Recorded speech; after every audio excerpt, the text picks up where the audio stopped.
pues tú eres nuestra madre.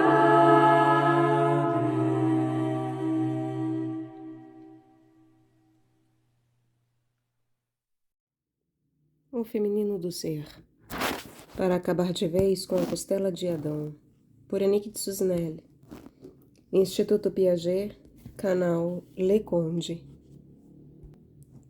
Caros ouvintes, caso gostem do que aqui será lido, adquiram o livro. E caso gostem do meu trabalho, venham auxiliá-lo, centavos farão diferença. Isso é possível via Pix, Apoia-se Vaquinha e também comprando livros que chegam até mim pela lista da Amazon. Os links estão no descritivo. E caso haja algum livro que você queira, basta solicitá-lo, se lá ele não esteja.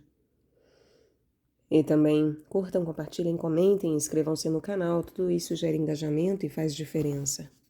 Muito obrigada pela presença. A todos uma boa escuta. Estamos no capítulo 9, Cérebro direito e cérebro esquerdo. A direita feminina. Se alguém tem ouvidos para ouvir, ouça, diz Jesus. O Evangelho está semeado desta injunção divina que Israel já fazia sua. Ouve, Israel. Qual é, assim, o ouvido que pode ouvir? Qual o olho capaz de ver? E qual é o coração suficientemente aberto para compreender? Parece que os nossos sentidos ligados ao real imediato, ao conhecido, fecham as suas capacidades detectoras do essencial. Quando interrogo a Bíblia, lançando sobre ela o olhar de que outrora punha sobre o ser amado, cujo mistério me era inacessível, vejo-me mulher do século XX, obrigada a despojar-me do século para entrar na verticalidade do meu ser e deixar-me correr no eixo do instante eternidade. Sinto que não é limitando-me à palavra escrita na sua representação primeira que posso apreender o texto, mas penetrando-o, desposando o sopro que o liga ao verbo. Entre a palavra e eu, ergue-se a barreira do conceito. A palavra pede-me que entre na sua música, e torna-se um confronto. Eu própria, estou diante dela como um nome escrito na história do homem, cujas raízes profundas mergulham na imagem de Deus, o verbo que eu sou. Nesta relação, a palavra que me enfrenta olha-me por sua vez e dá-me a saber que com ela só posso comunicar com o exterior na medida em que comunico comigo mesma, dentro de mim. Faz-me saber que ela é a objetivação da palavra divina, inscrita no meu oriente, escrita com a única pena que nos esculpe a ambas em duas vidas gêmeas.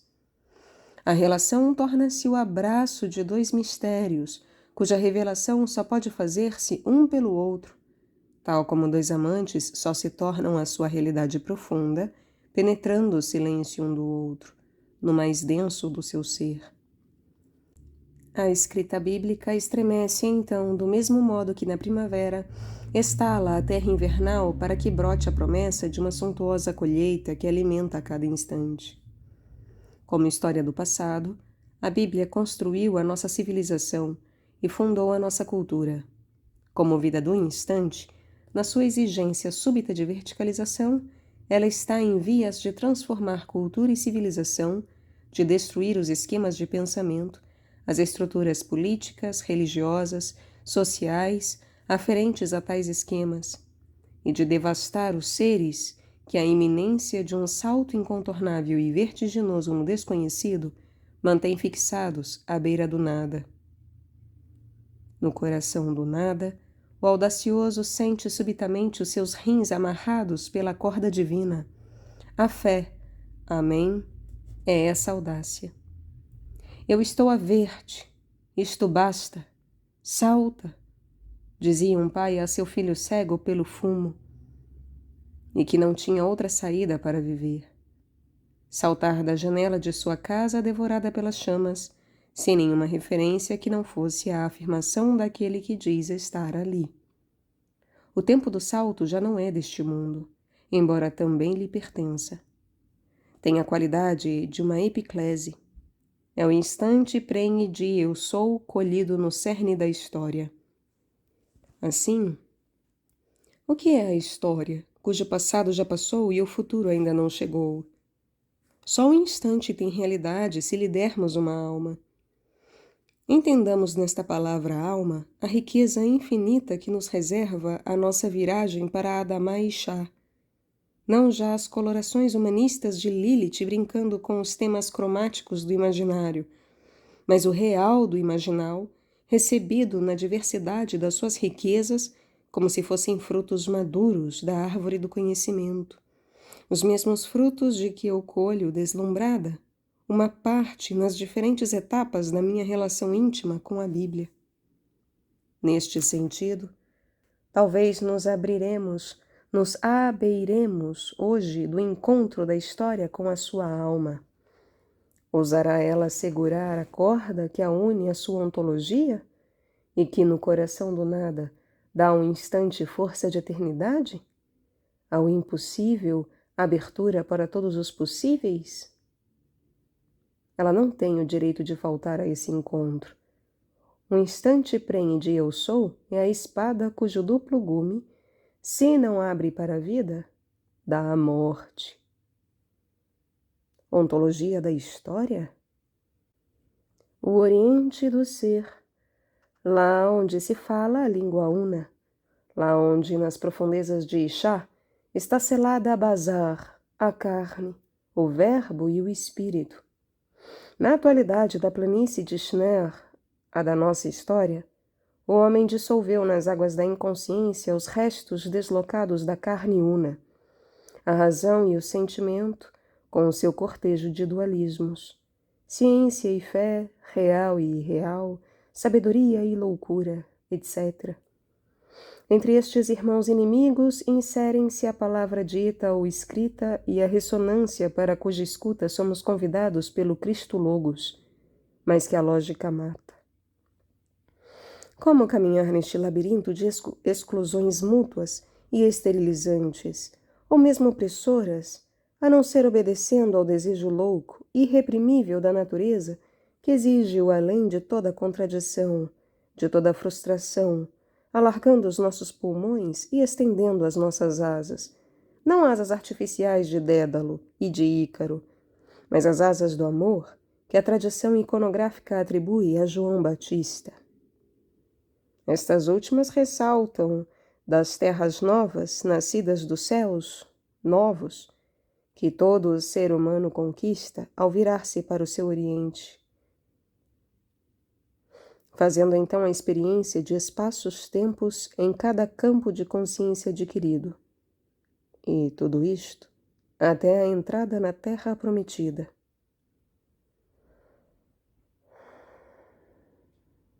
Nesta terra, coração do santuário interior pessoal, oriente do ser guardado pelos querubins, está a espada rodopiante e chamejante, o Verbo e o Espírito, a carne.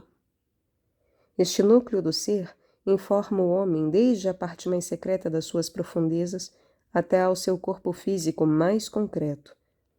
Este corpo, como vimos, simbolicamente não é mais que cadáver enquanto não entrar conscientemente em ressonância com a carne ontológica. É aquele que a canta mais divinamente quando é o seu ícone vivo. O ADN, o DNA, mensageiro genético que tem a forma de espada, contém a informação fundamental do Verbo e do Espírito, do mais sutil ao mais imediatamente observável dos nossos órgãos. É por isso que o próprio corpo cadáver pode ser, em momentos privilegiados, o vetor da carne evangélica, Basorá, aquela que é objeto de boa nova, e a que eu chamo também ontológica, enquanto fundadora. O corpo torna-se, então, o despertador. Esses momentos privilegiados no coração do tempo histórico e da inconsciência daquele ou daquela que vai atingir um instante de graça podem ser aqueles de que falei antes, tal como os de um grande sofrimento ou de uma emoção excepcional. Podem viver-se no momento do choque libertador do orgasmo, Voltarei a falar deste tema demasiado importante para não merecer mais que algumas linhas. Estava incluído na minha reflexão sobre o sensorial em geral, mas desenvolvê-lo-ei no próximo capítulo, dedicado à sexualidade tão rica em si mesma, mas tão dolorosamente empobrecida nos nossos dias. Contudo, não vou deixar o corpo, templo tão precioso, mesmo que esteja à espera de ser consagrado, diria mais, a pedir que o seja, daí a sua linguagem, para contemplar nas suas estruturas a mensagem genética do DNA portador do Verbo e do Espírito. As estruturas que o exprimem em primeiro lugar são aquelas a que a tradição chinesa chama o céu do homem, a cabeça. Da cabeça nasce o Tao, diz essa mesma tradição. Dela nasce Palas Athena, toda revestida de ouro depois de amadurecer atrás da fronte de Zeus, diz o mito grego. Finalmente, no princípio eterno de que o que precede é memória, é do Gólgota, lugar do crânio, que, no tempo histórico e no instante eterno, Cristo ressuscita no seu corpo de glória. Em imagem direta dos arquétipos, este espaço da última matriz, envolvida pela Pia Mater e pela Dura Mater, onde o homem esconde a sua unidade e se torna o seu nome, é o que guarda o segredo do um, que se faz dois, e do dois, que volta a ser um. Só Deus é um no mistério insondável das três pessoas divinas, unidas sem confusão, distintas sem separação. Irreconhecível, retirado na sua essência, o Pai age por meio das suas duas mãos, o Verbo e o Espírito, no criado. Eles próprios desconhecidos na sua essência, o Verbo e o Espírito dão-se a conhecer ao criado, que amassam como uma pasta destinada à transfiguração.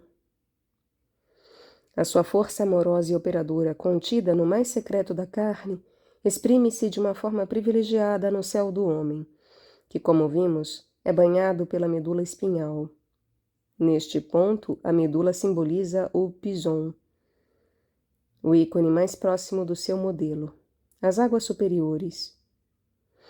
Relativamente aos dois hemisférios cerebrais que a medula irriga e que exprimem os dois, a irreconhecível unidade, enquanto ela se dá a conhecer, é simbolizada pelo cérebro mais antigo dito arcaico ou reptilário. Este gera um instante. Parece tratar os instintos mais primitivos do homem e as informações fundamentais. Seria a sede do Sensorium Dei, de onde nasceria o sensorial puro, tratado por seu lado ao nível dos hemisférios cerebrais. Seria a memória do Oriente, na qual viriam beber as atividades do sono paradoxal, os instintos religiosos mais arcaicos e as funções vitais elementares. A prudência leva-me a falar no condicional, porquanto os últimos trabalhos de investigação científica sobre este assunto delicado mais não fazem que avançar tais hipóteses, e ainda por cima num espírito totalmente agnóstico. Mas sabe-se de uma maneira mais objetiva que o cérebro límbico que cobre o reptilário aperfeiçoa o papel deste último e faz de intermediário sensível entre ele e os dois hemisférios cerebrais. Em especial, gere as emoções e distribui as energias mobilizadas pelo orgasmo. Primeiro, os dois hemisférios cerebrais. Ambos os hemisférios cerebrais obedecem à lei de formação arquetipial induzida pelo tetragrama espada Ré-Vav-Ré. Estes são os aspectos dominantes dos dois Ré. Digo dominantes porque os reencontramos a outros níveis do corpo, em particular na escala da palavra, nos dois pulmões que prolongam as duas mãos, de 5 dedos cada, e a letra Ré tem o valor 5, e depois no ponto da procriação nos dois rins, e na formação simétrica dos órgãos genitais, que prolongam os dois pés, cada qual munido dos seus 5 dedos. Na árvore do conhecimento, Um dos dois Re é o comprido luz que constrói pouco a pouco o Yud, o santo nome. O outro Re é o incumprido trevas, espaço de todos os possíveis. O primeiro sopro é o do Verbo, o segundo, o do Espírito, que plana sobre as águas do inconsciente, mas também as penetra para levar a luz do Verbo, assim construído, a desposar as trevas latentes e a transformá-las numa luz mais intensa. O Espírito faz então despontar um novo dia, emergir uma terra nova, aparecer o consciente. Nesta perspectiva, o Re do Verbo é o sopro construído, integrado. A coisa sabida, conhecida, assimilada, conceptualizada. A verdade de tal etapa do real acontecido. As leis que a ele se referem, a lógica que lhe dá coerência, a ética que ela determina, os valores que a fundam e que presidem a toda a instituição necessária para estruturar a vida. Este polo é macho. Relativamente a esse Re, sopro do Verbo, o outro Re, o do Espírito, é uma respiração que faz pressentir toda a coisa potencial e que a faz emergir do confusional com a sua corte de ressonâncias ainda indistintas, mas ricas de valores prometidos à reconstrução de um verbo mais densificado de verdade. Este polo é fêmea. A este esquema tradicional e ainda hoje desconhecido pelas ciências ditas positivas, aplicam-se de uma forma espantosa os recentes dados dessas mesmas ciências. Sobre os dois hemisférios cerebrais, elas dizem-nos isto. O hemisfério esquerdo é sobretudo verbal, lógico, analítico e científico, enquanto o hemisfério direito é mudo, espacial, analógico, sintético e artístico. O hemisfério esquerdo rege a orientação no tempo e o hemisfério direito no espaço. Por seu lado, o professor Israel, na conclusão do seu mais recente estudo feito sobre a assimetria cerebral, exprime-se assim. Existe, na verdade, uma assimetria de função entre os hemisférios cerebrais. O lado esquerdo tem na sua dependência a linguagem, a análise, a memória verbal, os aspectos numéricos do cálculo, a dissecação lógica dos problemas. O lado direito percebe e compreende as emoções, as relações visuais, espaciais, trata as informações de maneira global, sintética e tem um conhecimento mais intuitivo que analítico. Também é mais sensível à música que o esquerdo. E ainda a propósito da música, o autor acrescenta: o ritmo e a cadência são percebidos pelo cérebro esquerdo, a melodia, o timbre, o tom, pelo cérebro direito. Concluindo a sua análise muito sutil, o professor Israel propõe que a cultura se aloja mais no cérebro direito, o da percepção global intuitiva, do imaginário, dos comportamentos emotivos, sem conteúdo necessariamente verbalizável, enquanto que a civilização, a empresa de conquista do mundo exterior e em parte também de nós mesmos, revelaria mais da capacidade de análise, do rigor, do método, do hemisfério esquerdo. Cérebro direito, tomada de posse do mundo visível, ao mesmo tempo que descoberta das leis que o regem. O meu cérebro direito está muito comovido perante a concordância do discurso deste médico eminente com os dados da tradição.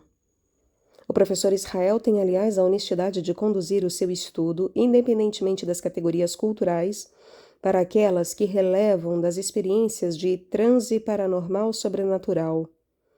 Não mete na arca das feitiçarias, fácil álibi de tantos cientistas, a vida mística e os valores espirituais.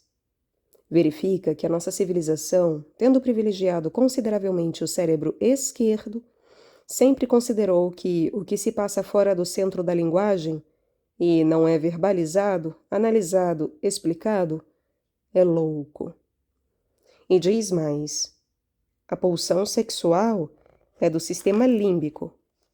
O amor que a afirma e a sublima é do cérebro direito. E, finalmente, é pelo hemisfério direito que o homem chega à percepção de uma transcendência. Ao mesmo tempo que propõe esta clarificação, o professor Israel diz quanto tais descobertas são ainda parcelares e balbuciantes, mas também quanto as atividades respectivas dos dois cérebros, considerados até aqui como mutuamente exclusivos, deverão ser tidas em conta, nas suas complementaridades, por qualquer estudo científico. O verbo e o espírito estão unidos sem confusão, distinguidos sem separação, afirma a tradição.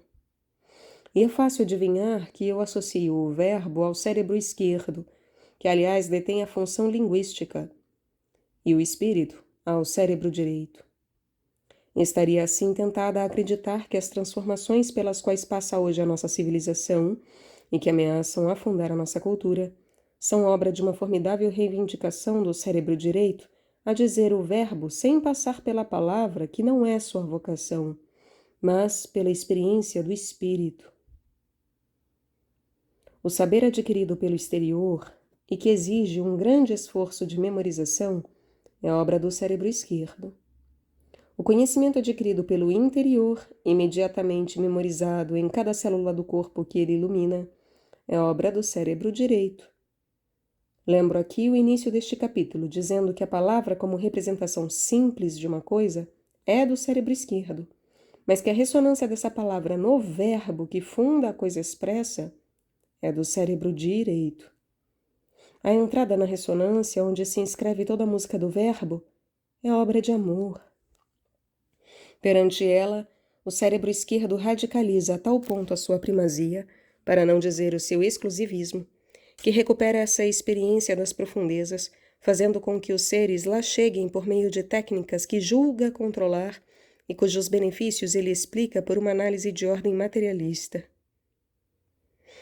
Já temos hoje um distanciamento bastante para sabermos que a experiência então atingida nem por isso é integrada e que leva muitas vezes a nevroses mais graves que as que julga erradicar.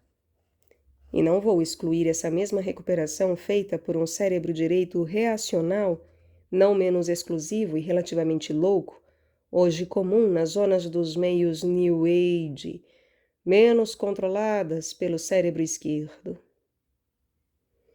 Os riscos de degradações não são menores. Mas tanto uma como outra eram previsíveis perante a aridez científica. A opressão exercida no Ocidente por uma religião que se quis científica e que, numa masculinização a todo custo, paradoxalmente, se castrou.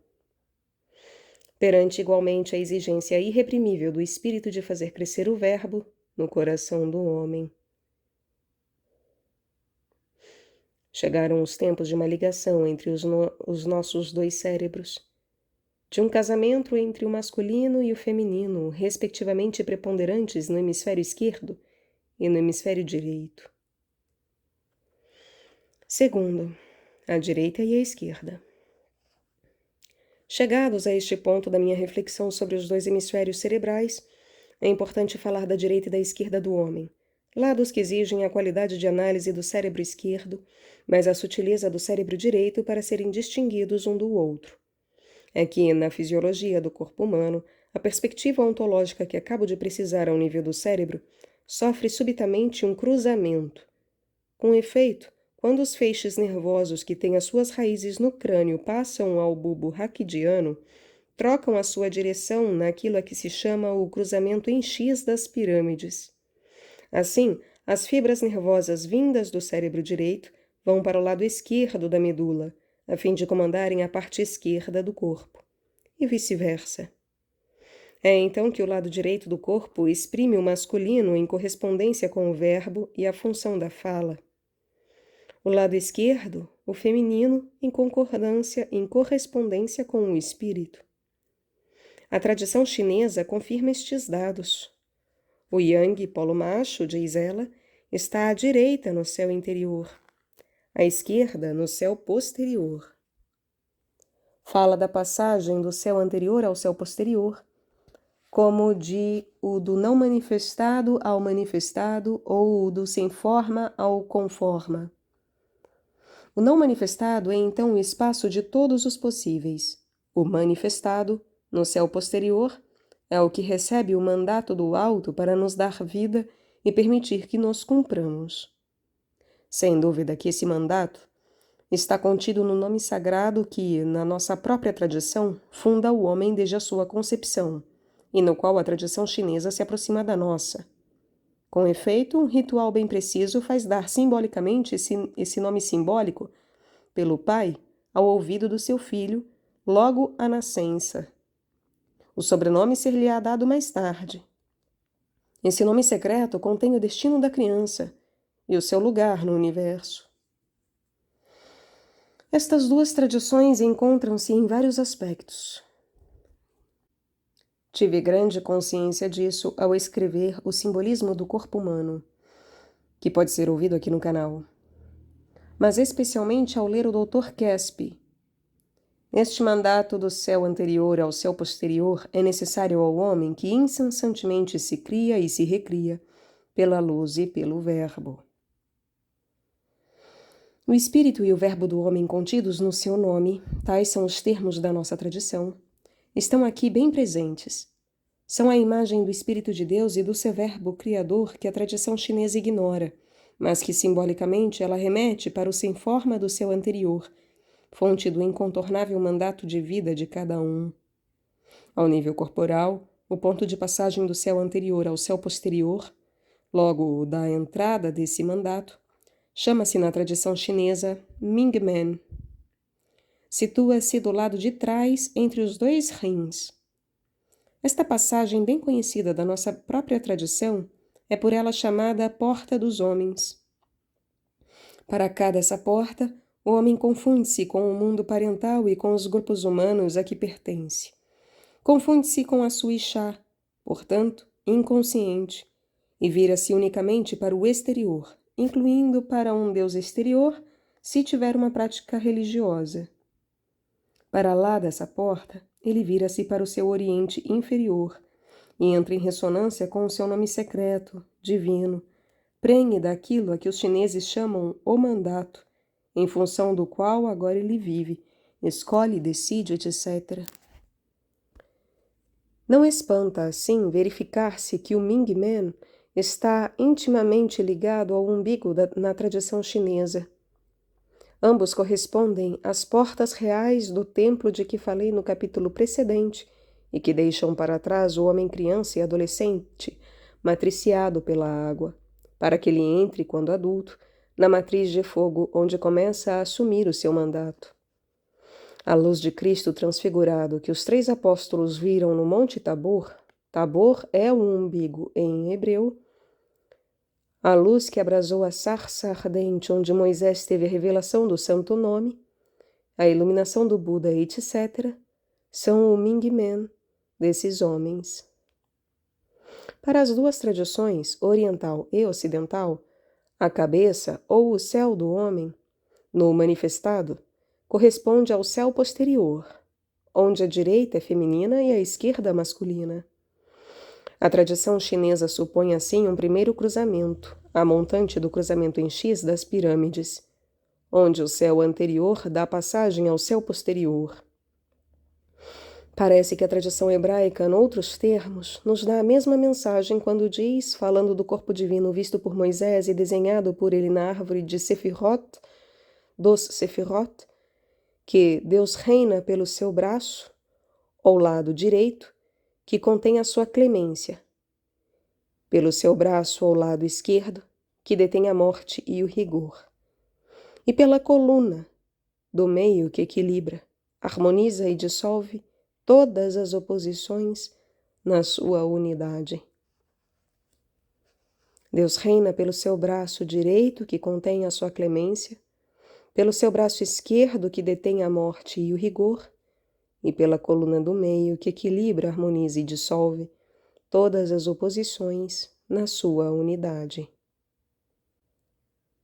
É certo que em Deus não há nem esquerda nem direita, nem nenhuma dualidade. Mas na medida em que Deus Yud-Heh-Vav-Heh se encarna na sua criação e penetra a dualidade do todo outro que o uno, o seu braço direito, que é clemência, revela-se masculino, e o seu braço esquerdo, que é rigor, feminino. Não há dúvida que nessa visão contemplamos o santo nome da tradição hebraica, de onde emanam todos os nossos nomes secretos. Entre estes dois planos, verifica-se de fato um cruzamento refletido. De que fala o apóstolo Paulo quando diz: todos nós, refletindo como um espelho a glória do Senhor e o de Yud-Heh-Vav-Heh, somos transformados de glória em glória na mesma imagem, como pela ação do Espírito do Senhor. O último dos filhos de Israel, Benjamim, é o único, relembramos, a ser nomeado por seu pai. Todos os seus irmãos receberam o nome das suas mães respectivas. Raquel, sua mãe, morreu quando Benjamim nasceu. A ovelha deixou de existir. Chamara a seu filho Ben-Oni, filho da minha dor. Mas após a sua morte, Jacó, que se tornara Israel, muda o nome do filho e chama-o Ben-Yamin, filho da minha direita. Raquel, que continua a chorar a sua dor sobre os filhos do exílio, deu ao mundo aquele que simbolicamente já não pertence ao mundo do exílio. Benjamim nasce de um pai que fez a viragem e cuja direita se tornou feminina. Ele é do 10º, mas também o 13º dos filhos de Israel, se contarmos Diná, e o número 13, não esqueçamos, corresponde à palavra Erad, Benjamim é o antepassado do apóstolo Paulo, 13º apóstolo enviado pelo próprio Cristo ao grupo dos 12, que se apressara a substituir Judas após a ressurreição e ascensão do seu mestre. Ele é o 13º no meio deles, o filho da minha direita. É, nesta vocação ancestral, o apóstolo das nações, que só participará do Pentecostes com todas elas, ainda acorrentadas na dor, mas prometidas à unidade na comunhão da Igreja, Pentecostes eterno. Filho da minha direita, é nesta vocação ancestral o apóstolo das nações, São Paulo, que só participará do Pentecostes com todas as nações, ainda acorrentadas na dor, mas prometidas à unidade na comunhão da Igreja, Pentecostes eterno.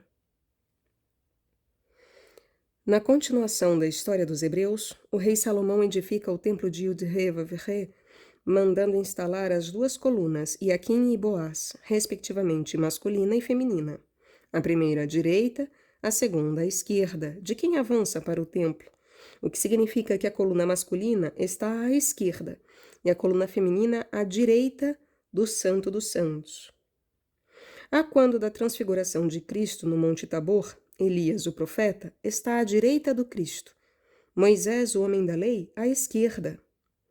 Do mesmo modo, os nossos ícones cristãos de déizes colocam Maria à direita de Cristo em glória e São João Batista à esquerda.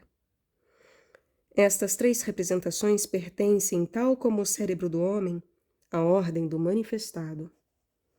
A ordem arquetipial da direita e da esquerda, e por esse fato do feminino e do masculino, torna-se mais complexa quando descobrimos que existe uma parte feminina no masculino e vice-versa. Vimo-lo no início deste livro. Todo o criado é feminino relativamente ao incriado masculino, mas o incriado contém para toda a eternidade o criado, como um outro potencial no seu seio. E o criado só tem vida pelo seu núcleo fundador, a imagem divina, germe de incriado. Encontramos em todos os planos esta união íntima do masculino e do feminino que funda a dualidade do criado e condiciona a sua vida. Ela obriga-nos a relativizar consideravelmente as nossas afirmações, mas está longe de justificar as nossas confusões. No livro de Jonas, o Senhor Yud-Heh-Vav-Heh diz ao profeta que lhe faz frente: E não hei de eu ter compaixão por Nínive, em que estão mais de 120 mil homens, que não sabem discernir entre a sua mão direita e a sua mão esquerda, e também muitos animais? Por outras palavras, o homem, ainda identificado com o animal, está confuso no que diz respeito a estes dois polos do espaço, a direita e a esquerda. Jonas, que aprende a grande lei de morte e ressurreição depois de descer durante 3 dias ao fundo dos mares, no ventre do grande peixe, é o arquétipo privilegiado daquele que, ressuscitado, entra no discernimento Rabaná de raiz ben, o filho. Aquele que constrói o filho interior é capaz de discernimento, capaz de inteligência, biná.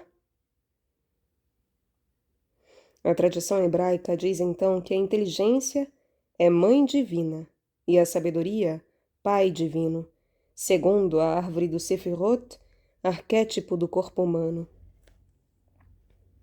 A inteligência preside ao rigor, à força e à glória.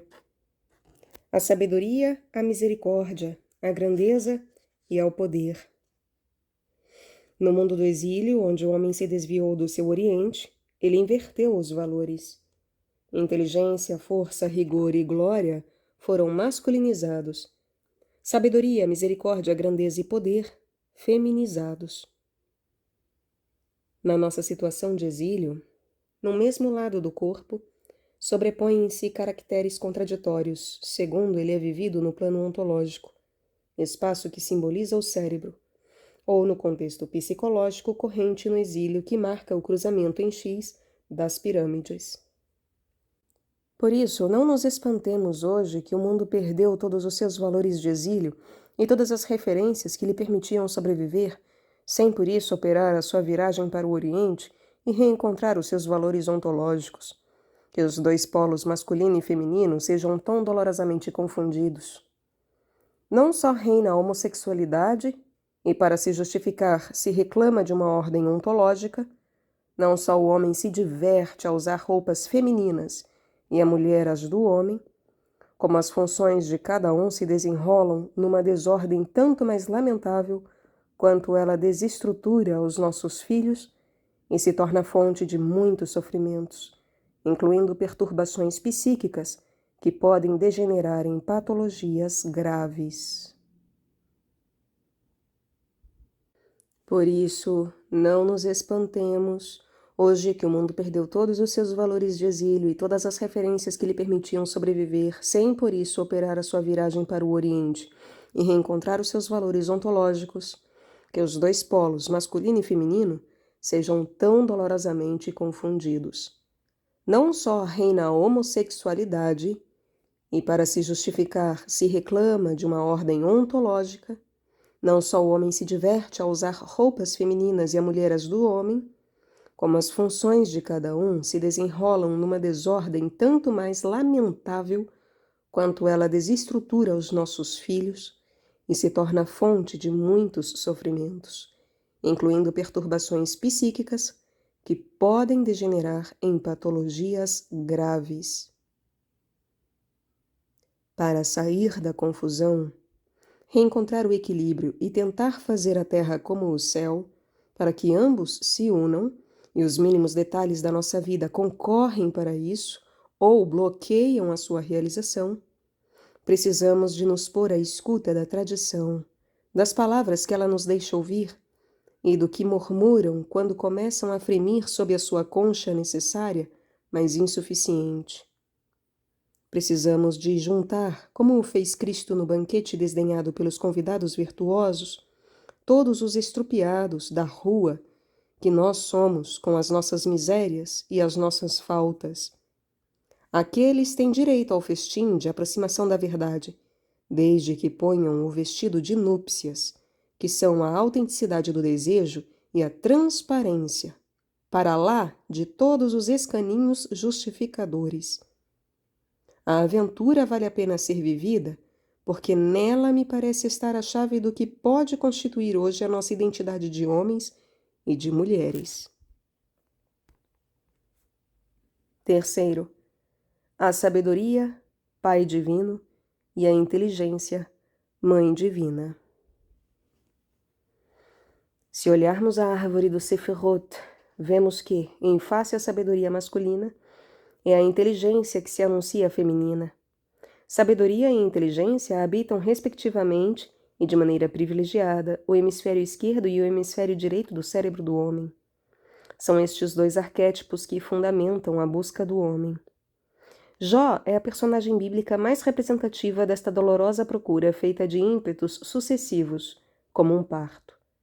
Tragado por eu sou do seu oriente que exige nascer, e para isso destrói até o âmago a sua personagem de exílio, Jó lança a sua pergunta lancinante. Mas onde se achará a sabedoria? Onde está o lugar da inteligência? Como para as obrigar a comparecer diante do tribunal interior que ele organiza para sua defesa, ao mesmo tempo que numa incontornável exigência de absoluto. A sua pergunta comportava a resposta. Me'oin teria podido ser muito simplesmente Me'an. Mas o que é dito por Jó é palavra de eu sou brotando das suas trevas e conhecendo a fonte de todas as coisas.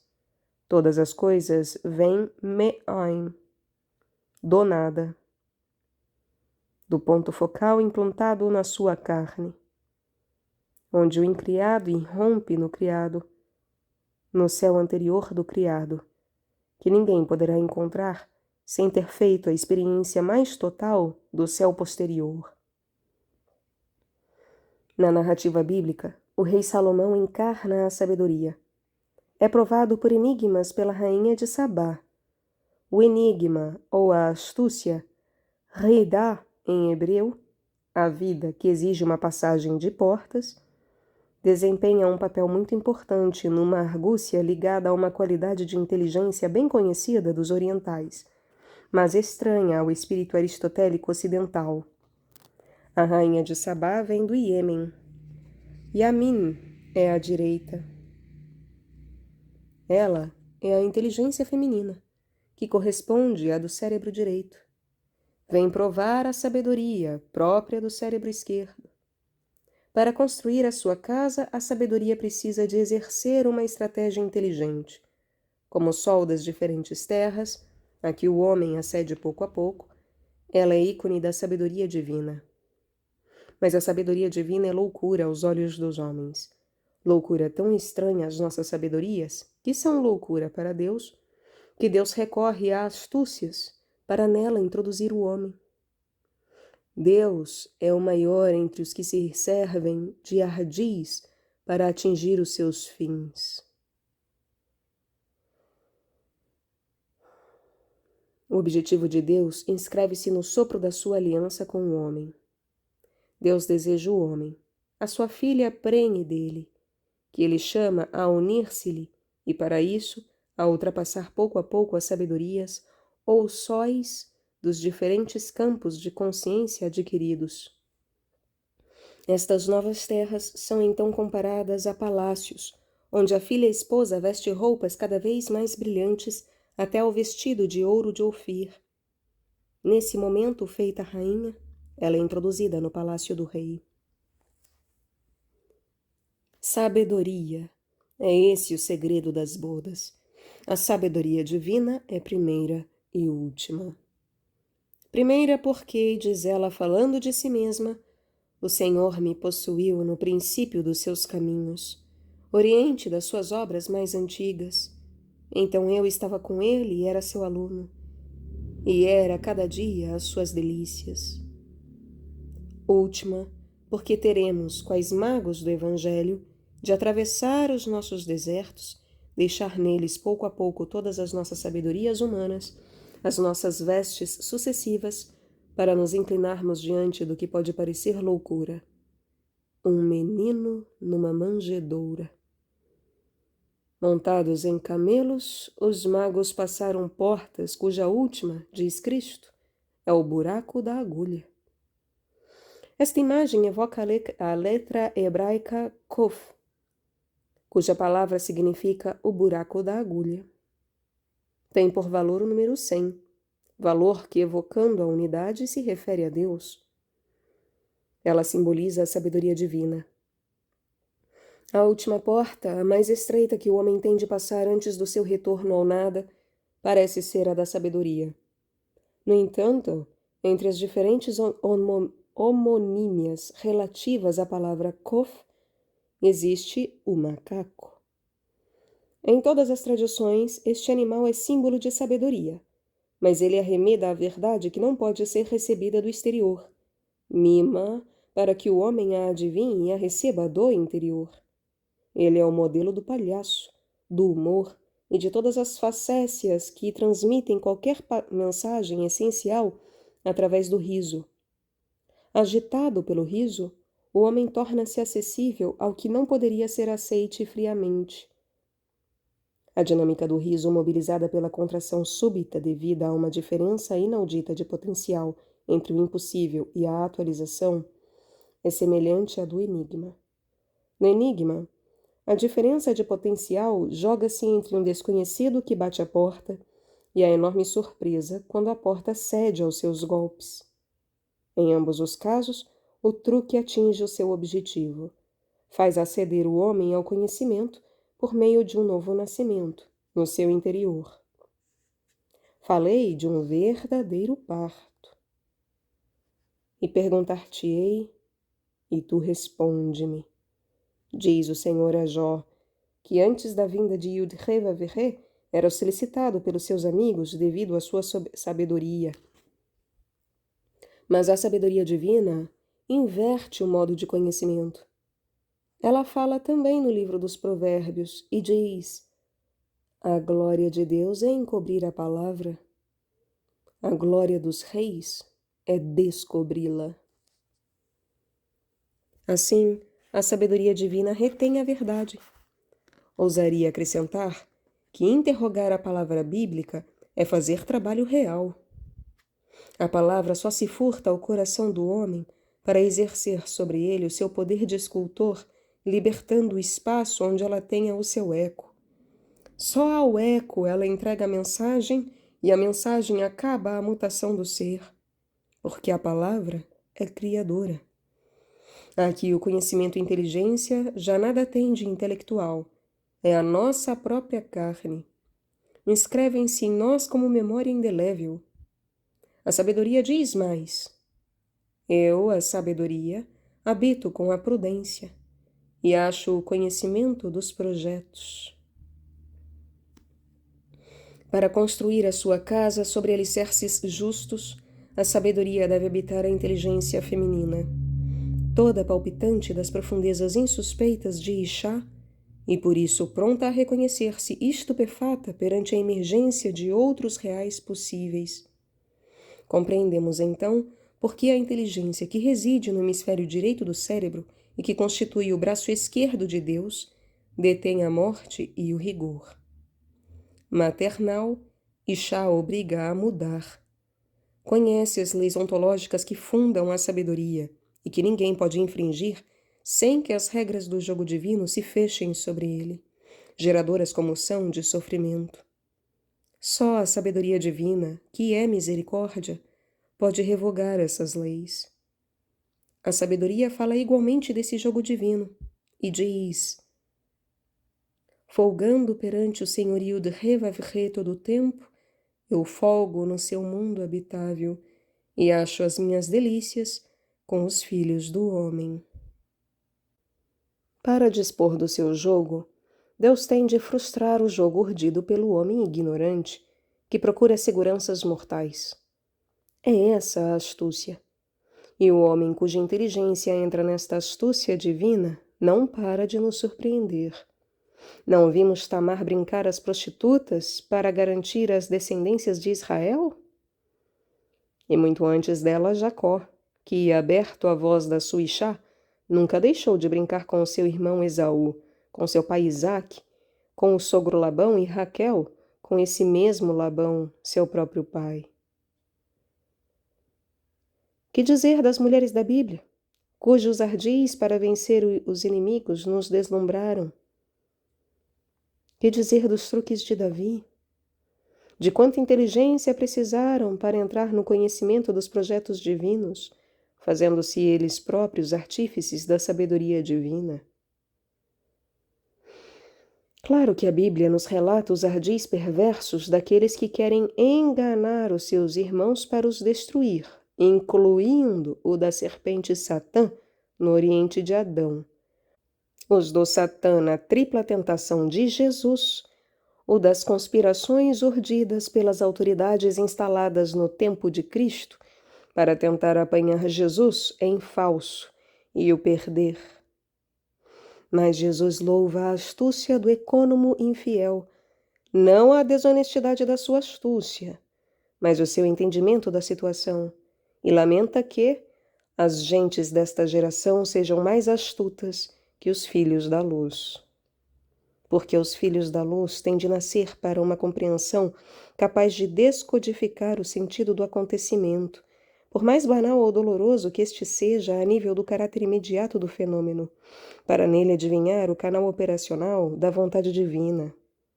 Não foi por ardil divino que Yud-Re-Vav-Re, depois de ter enviado Moisés ao Egito para organizar a fuga do seu povo, deteve esse homem no caminho para o fazer morrer, exercendo depois uma resistência no coração do faraó, a fim de impedir que este último deixasse os hebreus saírem do Egito?